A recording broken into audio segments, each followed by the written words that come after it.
صدور بڑے دور سے آئے ہوئے، یعنی جو شاہین گروپ کے وہ برانچ انچارج ہیں اور ماشاء اللہ اس کو یہاں کے سفر میں ہیں۔ اس سے پہلے ہمارے ڈاکٹر صاحب نے بتایا کہ بڑے کہاں وہ بیدر ہے جو کرناٹک ہے، وہاں سے وہ بنگال آ رہے ہیں، کیوں آ رہے ہیں؟ تو یہاں کے مسلمان کے اندر تعلیمی بیداری پیدا ہو۔ جو ہمارے سارے ساتھی آپ کی باتوں کو سننے کے لیے متوجہ ہیں، وہ سے تہ دل سے ہم سے آپ کا استقبال بھی کرتے ہیں کہ آپ نے ہمارا بھی اپنا قیمتی وقت نکال کے ہمارے لیے دیا۔ آپ سے درخواست ہے کچھ اپنی فکر اور جو شاہین گروپ کی فکر ہے وہ ہمارے سامنے پیش کریں۔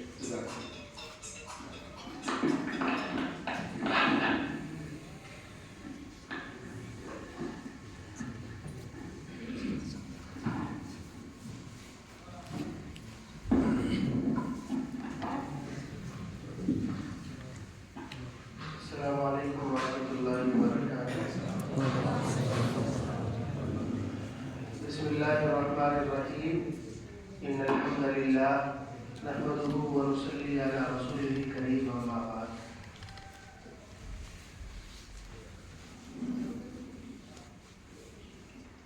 اللہ رب العزت کا لاکھ شکر ہے کہ اس نے تعلیم جیسے بہت اہم مسئلے پر ہم سب کو یہاں جمع ہونے کی اور فکر کرنے کی توفیق دی،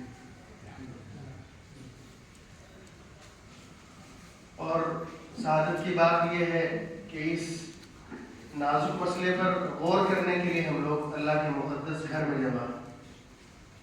اللہ سے دعا ہے کہ جو باتیں یہاں تک کہی گئی ہیں اور جو باتیں مزید کہی جائیں گی، ان سب باتوں پر ہم سب کو کچھ عمل کرنے کی توفیق عطا فرمائے۔ آمین۔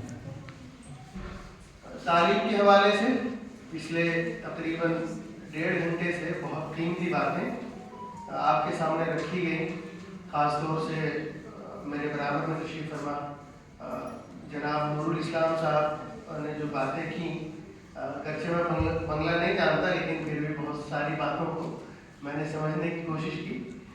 تاریخی حقائق اور مولانا ابوالکلام آزاد کی زندگی کے حوالے سے جو کچھ کہا گیا تو کہا تو جاتا ہے، لیکن افسوس کی بات یہ ہوتی ہے کہ ہم لوگ اس پر عمل نہیں کرتے۔ آتے ہیں لوگ اپنی فکر کو، اپنی ریسرچ کو رکھتے ہیں، لیکن ہماری ذمہ داری ہے کہ اس کو ہم پریکٹیکل شکل دیں۔ کوئی آئے گا کہے گا، وہ اپنا حق اور اپنا ذمہ پورا کر کے چلا جائے گا، اگلا نمبر ہمارا ہوتا ہے تو ہم پیچھے ہٹ جاتے ہیں۔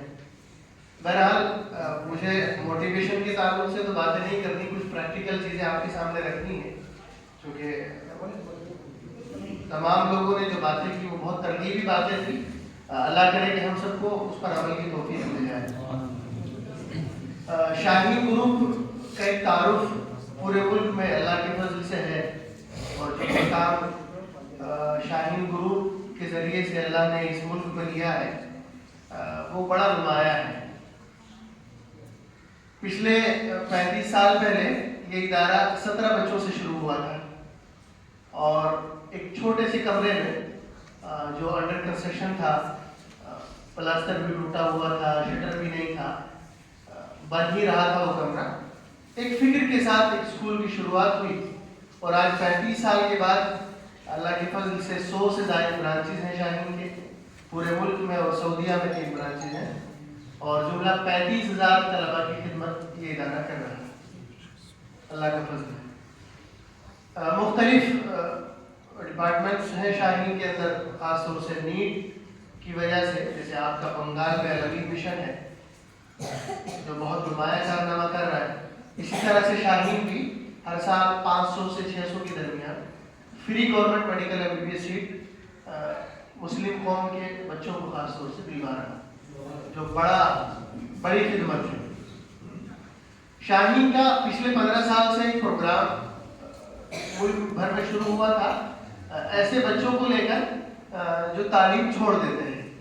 یہاں بات ہوئی تعلیم کی، میں سن رہا تھا تو دینی تعلیم کی بات ہوئی، جنرل ایجوکیشن کی بات ہوئی، لیکن میں ایک تیسرے لیول کی بات آپ کے سامنے رکھنے کی کوشش کر رہا ہوں۔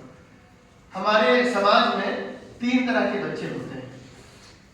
ہمارے سماج میں جو ڈیٹا بتایا جاتا ہے، پرانا ڈیٹا ہے وہ، کہ 3 سے 4% تو وہ ہیں جو مدرسے میں جاتے ہیں، اور باقی 95 to 96% وہ ہیں جو اسکول میں جاتے ہیں. میں اس ڈیٹا کو نہیں مانتا.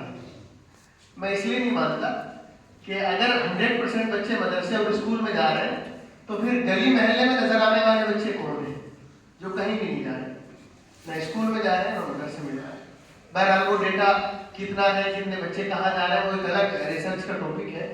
مجھے صرف اتنا کہنا ہے کہ ہمارے سماج میں 3 طرح کے بچے ہیں. ایک تو وہ ہیں جو اسکول میں جا رہے ہیں، ایک وہ ہیں جو مدرسے میں جا رہے ہیں. یہ دونوں بچے اپنے مقصد میں کامیاب ہیں. سب سے خطرناک بچے وہ ہیں جو نہ مدرسے جا رہے ہیں نہ اسکول جا رہے ہیں، جو سماج کے اوپر بوجھ بن رہے ہیں،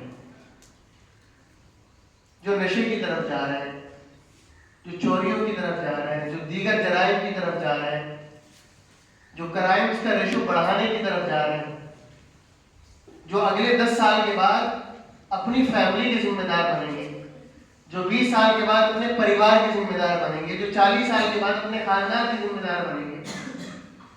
تو ہمیں سوچنا یہ چاہیے کہ 40 سال کے بعد ہمارے خاندان کا فیصلہ ایسے لوگوں کے ہاتھ میں ہوگا جو نشہ بھی کرتے ہیں، چوری بھی کرتے ہیں، ہر طرح کا جرم ان کے اندر ہے. تو اب آپ سوچیے کہ اگلے 40 سال کے بعد یہ جنریشن جو آوارہ گردی کر رہی ہے، اگر کوئی لفظ میرا سخت لگے آپ کو تو معاف کیجیے گا، میں اپنے تجربات بتا رہا ہوں جو پورے ملک میں گھومنے کے بعد میں نے حاصل کی. جو جنریشن جاہل ہے، جس کو ہم نے جاہل رکھا ہوا ہے، وہ خود سے جاہل نہیں ہے، میں نے جاہل رکھا ہوا ہے اس کو، ہم سب نے جاہل رکھا ہوا ہے اس کو. بچہ مدرسے جا رہا تھا، اس نے چھوڑ دیا، اس سے ہمیں بات کرنے کی توفیق نہیں ہوتی. بھائی تم مدرسے نہیں پڑھنا چاہ رہے، چلو اسکول چلے جاؤ، اسکول میں پڑھو. بچہ اسکول جا رہا تھا 6 کلاس میں، اس کو سبجیکٹ سمجھ میں نہیں آ رہے تھے، اس نے چھوڑ دیا. ہمیں توفیق نہیں ہوتی کہ کسی جو ہے تعلیم یافتہ فرد کے پاس اس کو لے جا کے اس کی کاؤنسلنگ کرا دیں، اس کو جانچ کر لیں کہ وہ پڑھنا کیا چاہتا ہے، وہ کرنا کیا چاہتا ہے. اسکول نہیں تو مدرسہ چلے جائے، مدرسہ نہیں تو مکتب چلا جائے، مکتب نہیں تو وہ ڈپلومہ کر لے، کوئی کوچنگ انسٹیٹیوٹ جوائن کر لے، کچھ تو کر لے زندگی میں، کوئی اچھا ہنر سیکھ لے. لیکن نہیں، والد صبح نکل جاتے ہیں، شام میں آتے ہیں، ماں کو فون سے فرصت نہیں ہے، بڑے بھائی بہن جو ہے اپنے شیڈول میں بزی ہیں، گھر کے 2 بچے جاہل رہ گئے. اگلے 40 سال کے بعد ان کا سوچیے آپ کیا ہوگا، کیسا فیصلہ کریں گے، وہ کیسی ذمہ داری پوری کریں گے، کیا ذمہ دار شہریت کہاں ادا کریں گے، کیا سماج کو کچھ دینے والے ہوں گے یا سماج کے اوپر بوجھ ہوں گے. ان کو دیکھ کر کتنی نسلیں ہماری جاہل رہ جائے گی، یہ سوچنے کی بات ہے. آپ نے ایک چیز دیکھی ہوگی کہ جو خاندان تعلیم سے دور ہوتا ہے اور کئی نسلوں سے دور ہوتا ہے، تعلیم سے اس کا کوئی واسطہ نہیں ہوتا، بائی چانس یا بائی چوائس اس خاندان میں ایک بچہ یا ایک بچی پڑھ جائے گا تو اس بچے اور بچی کے پڑھ جانے کی وجہ سے خاندان کے دوسرے آنے والے بچے جاہل نہیں رہتے. یہ تجربہ ہے، اکثریت کا یہی تجربہ ہے کہ ایک بچہ اگر پڑھ کے سیٹ ہو گیا تو وہ کسی کو جاہل نہیں رہنے دیتا. لیکن مسئلہ یہ ہے کہ ہمارے یہاں جو پڑھ جاتے ہیں وہ بھی کسی کام کے نہیں رہتے. تو ہمیں ان تمام چیزوں پہ سوچنا چاہیے، غور کرنا چاہیے. میں اب جس پروگرام کو آپ کے سامنے رکھنا چاہتا ہوں وہ ایسے بچوں کے لیے ہے جو نہ اسکول جاتے ہیں نہ مدرسہ جاتے ہیں. تو ہم پچھلے 2 سال سے پورے ملک میں 50 سینٹرز ہم نے بنائے، ملک کے الگ الگ مدرسوں میں بنائے، اور وہاں پر ایسے بچوں کا ایڈمیشن لیا ہم نے جو مدرسے میں حفظ کرنے کے بعد اسکول جانا چاہتے تھے لیکن ان کے پاس اتنی طاقت نہیں تھی، مالی طاقت نہیں تھی، یا ان کو بہت گائیڈ کرنے والا نہیں تھا، یہ اسکول کا ماحول ان کے لیے سوٹیبل نہیں تھا. اور ایسے بچوں کو بھی ہم نے لیا جو اسکول میں 4th class 5th class 6th class پڑھ کے آوارہ گھوم رہے تھے، خالی تھے. تو ایسے 13 سال سے 20 سال تک کے بچوں کو 1000 بچوں کو ہم نے ملک کے تقریباً 50 سینٹر میں رکھا اور ان 50 سینٹر میں 150 ٹیچرز ان کے اوپر ڈالے اور 1.5 سال میں وہ بچے جو صرف مدرسے کی تعلیم حاصل کیے ہوئے تھے، یہ کچھ بھی نہیں پڑھا تھا، انہوں نے 1.5 سال میں، آپ کو یقین نہیں آئے گا، ابھی نومبر میں میٹرک کا ایگزام دیا ہے اور سائنس سائڈ سے دیا ہے۔ تو یہی پروگرام پورے ملک میں ہم چلانا چاہ رہے ہیں۔ اللہ کا فضل ہے کہ اس میں ہمیں کامیابی مل رہی ہے اور ہمارے وہ بچے، ان کو ٹارگیٹ ہم کر رہے ہیں جو بہت بننے کے جن کا اندیشہ ہے، جن کے بارے میں نے تفصیل سے بتایا کہ وہ کیا کیا ہو سکتے ہیں فیوچر میں جا کے، کتنا بڑا نقصان ہم کر رہے ہیں اپنے سماج میں۔ تو ایسے بچوں کو، ایسی بچیوں کو عید کے بعد انشاءاللہ یہاں بھی ہم ایک سینٹر شروع کریں گے۔ مفتی صاحب نے ہم سے خواہش ظاہر کی کہ ہم ایسا کچھ نیا کرنا چاہتے ہیں، تو میں نے کہا کہ دیکھیے مدرسہ تو کام کر ہی رہا ہے اور یہاں سے جنرل ایجوکیشن کی بھی بتا رہے ہیں کہ کچھ بچوں نے ایگزام دیا ہے، ان کے ایگزام سے مدرسے کے بچوں کو، اسکول کے بچوں کو چھوڑ کر ان بچوں پہ محنت کیجیے اور ایک ڈپارٹمنٹ اس مدرسے میں قائم کر کے ایسے محلے کے اور آس پاس کے 30، 40، 50 کلومیٹر کے بچوں کو یہاں مدرسے کے دینی ماحول پر، دینی ماحول میں نماز کی پابندی، قرآن کی تلاوت کی پابندی، اچھا ماحول، برائیوں سے پاک ماحول میں رکھے ان بچوں کو ہم میٹرک کی تیاری انشاءاللہ کرائیں گے۔ اس میں ہماری ذمہ داری یہ ہوگی شاہین گروپ کی طرف سے کہ اکیڈمک شیڈولنگ ہم کریں گے، پورا اکیڈمک انالائز ہمارا ہوگا، پوری نگرانی اکیڈمک ہم کریں گے، شیڈول ہم دیں گے، سلیبس ہم پرووائڈ کرائیں گے، ٹیچرس کی ٹریننگ ہم دیں گے، بار بار آنا جانا ہمارا رہے گا، سب ہم daily day to day report اس کا لیتے رہیں گے۔ یہ تو ہماری ذمہ داری ہے۔ اب آپ کی ذمہ داری کیا ہے؟ کیونکہ ہر ایک ذمہ دار ہے اور ہر ایک سے اس کی ذمہ داری کے تعلق سے اللہ کے رسول نے فرمایا کہ اللہ تعالیٰ پوچھیں گے، الا کلکم راع وکلکم مسئول عن رعیتہ، خبردار، یہ حدیث کا ترجمہ ہے، خبردار۔ جب خبردار لفظ آتا ہے تو انسان کے کان کھڑے ہو جاتے ہیں۔ خبردار، تم میں سے ہر ایک ذمہ دار ہے اور ہر ایک سے قیامت کے دن اس کی ذمہ داری کے بارے میں سوال ہوگا کہ ہم نے تم کو ذمہ دار بنا کے بھیجا تھا، تمہارے اوپر یہ ذمہ داری تھی، مدرسے میں فلاں تاریخ کو تم مسجد میں بیٹھ کے تعلیم کے اوپر گفتگو کر رہے تھے اور تم نے یہ طے کیا تھا، تمہاری یہ ذمہ داری تھی، تم نے اپنی ذمہ داری کتنی ادا کی؟ کیا ذمہ داری ہے؟ میں آپ سے ڈونیشن نہیں مانگ رہا، میں آپ سے بچے مانگ رہا ہوں۔ ایسے بچوں کو ڈھونڈ کے لا کے مفتی صاحب کے حوالے کیجیے، مدرسے کے حوالے کیجیے، تاکہ ہماری نسل طاقتور بنے، اور طاقتور نسل جب بنتی ہے تو پوری ملت طاقتور ہوتی ہے۔ یہ بچے جو بیٹھے ہیں مدرسے میں یا آپ کے سامنے جو بیٹھے ہیں یا اسکولس میں جو ہماری جنریشن پڑھ رہی ہے، وہ کیا لگتا ہے آپ کو؟ آپ کے بچے نہیں، آپ کے بچے نہیں ہیں، وہ امت کی نسل ہے، وہ امت کے لیے تیار کرنے ہیں۔ جب وہ امت کے لیے تیار ہوں گے تو آپ کی ملت کے حالات بھی بہتر ہوں گے، اور جب ملت آگے بڑھے گی تو ملک بھی آگے بڑھے گا۔ ملک و ملت کے مسائل پہ تو ہم بات کرتے ہیں، لیکن ملک و ملت کو ترقی کے لیے کن چیزوں کی ضرورت ہے ان پہ ہم بات نہیں کرتے۔ بات تو کریں گے ایسا ہو رہا ہے، ویسا ہو رہا ہے، یہ گورنمنٹ آ گئی، وہ گورنمنٹ آ گئی، اس نے یہ کہہ دیا، اس نے وہ کہہ دیا۔ پریکٹیکل چیزوں میں ہم بات نہیں کرنا چاہتے، یا کرتے ہیں تو پھر بچنا چاہتے ہیں۔ تو جب تک آپ کوئی قدم نہیں اٹھائیں گے تو پھر تو کچھ بھی نہیں ہوگا۔ باتیں تو بہت اچھی اچھی کرنے والے لوگ ہیں، باتیں تو ہمیشہ ہوتی ہیں، ہر پروگرام میں باتیں ہی تو ہوتی ہیں۔ سب سے زیادہ اسپیکر ہماری قوم میں ہے، مان لیجیے سب سے زیادہ اسپیکر ہماری قوم میں ہے، اچھی اچھی تقریریں کرنے والے، اور سب سے زیادہ مسائل بھی ہمارے ساتھ ہیں۔ تو پتہ کیا چلا، باتیں کرنے سے، تقریر کرنے سے مسئلہ حل نہیں ہوتا، تقریر کرنے والا کر کے چلا جاتا ہے، کام تو ہمیں کرنا ہے نا۔ وہ آیا تھا، اس نے اپنی فکر رکھی، اس کا شکریہ، لیکن پریکٹیکل قدم ہمیں اٹھانا ہے، ہمیں آگے کی طرف چیزوں کو لے کے جانا ہے۔ ہمارے پاس ایسا نہیں ہے کہ تعلیمی ادارے نہیں ہیں، بہت تعلیمی ادارے ہیں، اور جتنے ہیں ان میں سے آدھے تو بند پڑے ہیں۔ کہیں سوسائٹی کا جھگڑا ہے، کہیں گاؤں والوں کا اور اسکول والوں کا آپس کا جھگڑا ہے، کہیں سرکاری مسائل ہے، ہزار طرح کی چیزیں۔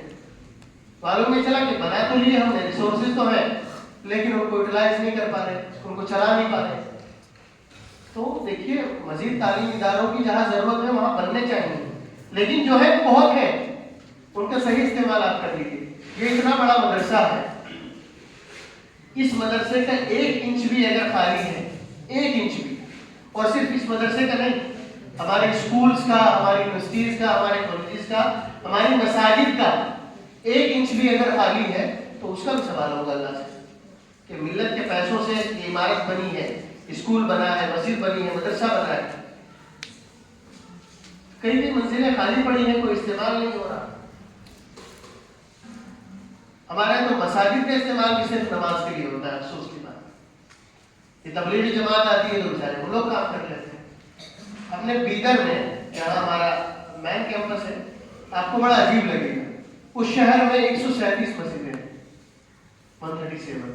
ان ساری مسجدوں کو ایک ٹرسٹ کے تحت ہم نے جمع کیا اور کلسٹر وائز ان کو ڈیوائڈ کیا, اور سب سے پہلے شروعات کی کہ ہر مسجد کو ہم اس کے محلے کے لیے ایک ایسا سینٹر بنائیں گے کہ سارے محلے کے تمام مسئلے اس مسجد سے حل ہوں. اور ہم نے شروعات کی صدقے سے, آؤ صدقے کو ڈھال بنائے. صدقہ بہترین جو ہے سیکیورٹی پرووائڈر ہے, دنیا کی کوئی ایجنسی آپ کو سیکیورٹی کی گارنٹی نہیں دے سکتی, صدقہ دیتا ہے. ان صدقہ تدفع البلاء, اللہ کے رسول نے فرمایا صدقہ مصیبتوں کو دور کرتا ہے. تو 6-7 ہزار باکسز جو ہے مسجد کے گھروں میں رکھ دی. اس کا جو منتھلی کلیکشن آتا ہے اس کے لیے ایک سافٹ ویئر بنا دیا کہ اس مسجد سے کتنا آ رہا ہے. اب ہر مسجد کے محلے کا وہاں مسجد میں جمع ہو رہا ہے, اور وہ جو مسجد کی کمیٹی ہے وہ ڈیسائیڈ کر رہی ہے اس مسجد کے محلے میں کتنی بیمار ہیں, کتنے یتیم بچے ہیں, اور کتنے ایسے بچے ہیں جو غریب ہیں, ان کی اسکول کی فیس جانی, کتنے گھروں میں راشن نہیں. یہ کام ہو رہا تھا, یہ کام چلتا رہا. اس کے بعد پھر الیکشن آیا تو ہر مسجد کو الیکشن آفس بنا دیا. کتنے لوگوں کو انرولمنٹ نہیں ہے ووٹر لسٹ میں, ہر مسجد میں 3 لوگ سسٹم لے کے بٹھا دیے, وہاں پہ انرولمنٹ کر رہا ہے, کوئی شہری نہ چھوٹے ووٹ کی بات. تو اس طرح کی مختلف ایکٹیویٹیز, وہ ساری چیزیں بتانے کی نہیں ہے, آپ آ کے دیکھیں گے تو آپ کو خوشی ہوگی. یعنی ایک مسجد ماڈل ایسا تیار کیا کہ سارے کام مسجد سے ہو رہے ہیں. کسی کو ضرورت ہے تو مسجد والوں کو لکھوا دے, ضرورت پوری ہو جاتی ہے. کسی کا گھر بن رہا ہے تو مسجد والوں سے ریکویسٹ کرے, ٹیم جا کے دیکھتی ہے اور اس کو ساری چیزیں پرووائڈ کرا کے بنوا کے آ جاتی ہے. تو یہ سارا کام مسجدوں سے ہو سکتا ہے, یہ کام مدرسوں سے ہو سکتا ہے, یہ کام اسکولوں سے ہو سکتا ہے, یہ کام ہمارے اداروں سے ہو سکتا ہے. بہرحال وہ تو ایک بات آئی تو میں نے ترغیب کے طور پر ذکر کر دی. ہم جو یہاں تعلیمی پروجیکٹ شروع کر رہے ہیں مدرسہ پلس کے نام سے, یعنی مدرسہ ایجوکیشن پلس جنرل ایجوکیشن, تو اس میں آپ کی ذمہ داری یہ ہے کہ ایسے بچوں کو آئیڈینٹیفائی کیجیے اور ان کو لا کے یہاں پہ ان کا انرولمنٹ کرائیے مدرسے میں, اور 1.5 سے 2 سال میں ان کو بیسک دینی تعلیم جو فرض ہے, حافظ بنانا, عالم بنانا فرض کفایہ ہے, لیکن ہر مسلمان کو دین کی ضروری تعلیم سیکھنا فرض عین ہے. تو ان کو ضروری دینی تعلیم اور پلس میٹرک کی تیاری انشاءاللہ کرائیں گے, اور بہت منیمم فیس رکھیں گے. فیس اس لیے رکھیں گے کہ ٹیچر کو سیلری بھی دینا ہے. جو ٹیچر ان پر محنت کریں گے ان کو سیلری کہاں سے آئے گی, ان کو سیلری بھی دینا ہے. ہم اپنی طرف سے کوئی چارج نہیں کریں گے, ہم فری آف کاسٹ پورا امپلیمنٹ کرائیں گے, اس کی نگرانی کریں گے, آنا جانا کریں گے انشاءاللہ. دیکھیے ہمیں ایک نسل کو بنانا ہے, میں نے آپ سے ابھی ذکر کیا پھر دوبارہ کہہ رہا ہوں, ایک نسل کو بنانا ہے. یہ نسل اگر ہم نے بنا دی, اللہ کی ذات سے امید ہے کہ آئندہ نسلوں پہ محنت نہیں کرنی پڑے گی, یہ لوگ خود سنبھال لیں گے. ہماری آپ کی تو بٹ جائے گی. آنے والی نسل کا ایمان کی بھی حفاظت کا مسئلہ ہے, اس کے دین کی بھی حفاظت کا مسئلہ ہے, اس کے کلچر کی بھی حفاظت کا مسئلہ ہے, اس کی پراپرٹی کی بھی حفاظت کا مسئلہ ہے. بہت ساری چیزوں کے ایشوز ہیں, بہت سارے ریزرویشنز ہیں ہماری نسلوں کے. تو ان سب کی ذمہ دار, ان سب کی حفاظت کا سامان ہمیں آپ کو کرنا ہے.